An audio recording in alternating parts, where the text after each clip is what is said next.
पौराणिक कथा के अनुसार एक बार की बात है, किसी नगर में एक राजा ने एक मंदिर बनवाया जिसमें श्री कृष्ण की एक मूर्ति भी रखवाई, लेकिन उसकी कभी पूजा नहीं की।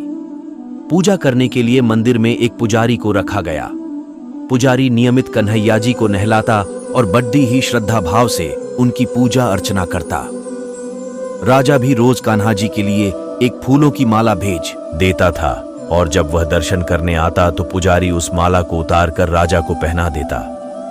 ऐसा करते करते पुजारी की भी उम्र बीत चुकी थी।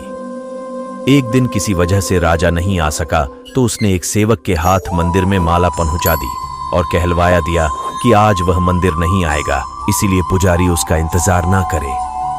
इतना कहकर सेवक चला गया। पुजारी ने हमेशा की तरह कन्हैया जी को माला पहना दी, लेकिन जब शाम हुई तो पुजारी यह सोचने लगा, माला उतारकर किसे पहनाई जाए। उसने सोचा, क्यों ना ये माला आज मैं ही पहन लूं।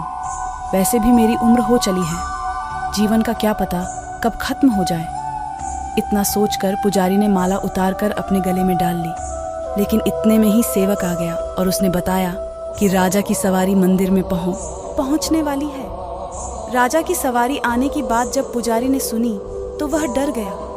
उसने सोचा कि अगर राजा ने उसे देख लिया तो वह तो मरवा ही डालेंगे। आनन फानन में पुजारी ने माला उतारकर वापस कन्हैया जी को पहना दी। जैसे ही राजा अंदर आया तो हमेशा की ही तरह पुजारी ने माला कान्हा जी के गले से उतारकर राजा को पहना दी। लेकिन माला पर लगा सफेद बाल देखकर राजा समझ गए कि पुजारी ने यह माला स्वयं ही पहनी थी। बस फिर क्या था, राजा क्रोधित हो उठे और उन्होंने गुस्से में पुजारी से पूछा कि माला पर सफेद बाल कहां से आया। तब राजा की बात सुनकर पुजारी डर गया और बोल पडढ़ा, ये तो कन्हैया जी का है। अब तो राजा और भी क्रोधित हो गए क्योंकि कान्हा तो भगवान हैं और उनके बाल सफेद कैसे हो सकते हैं। इसीलिए राजा ने फरमान सुना डाला कि कल श्रृंगार के समय राजा खुद आएंगे और देखेंगे सच में ही कान्हा जी का सफेद बाल है या पुजारी झूठ बोल रहा है।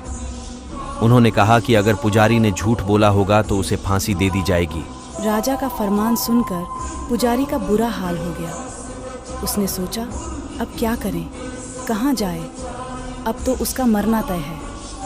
तब रोते रोते वह भगवान की शरण में पहुंचा और उनसे कहा कि हे केशव, मुझसे झूठ बोलने का अपराध तो हुआ है, लेकिन हो सके तो मुझे क्षमा कर दें और राजा से रक्षा करें।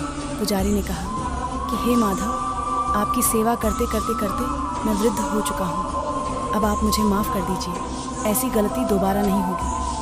यही कहते कहते पुजारी की न जाने कब आंख लग गई और उसकी आंख तब खुली जब सुबह हो चुकी थी। उधर सुबह होते ही राजा भी आ गया और कहने लगा, आज कान्हा जी का श्रृंगार वह खुद करेगा। ऐसा कहकर जैसे ही राजा ने कान्हा जी का मुकुट उतारा तो देखा कि श्री कृष्ण के तो सारे बाल ही सफेद हैं।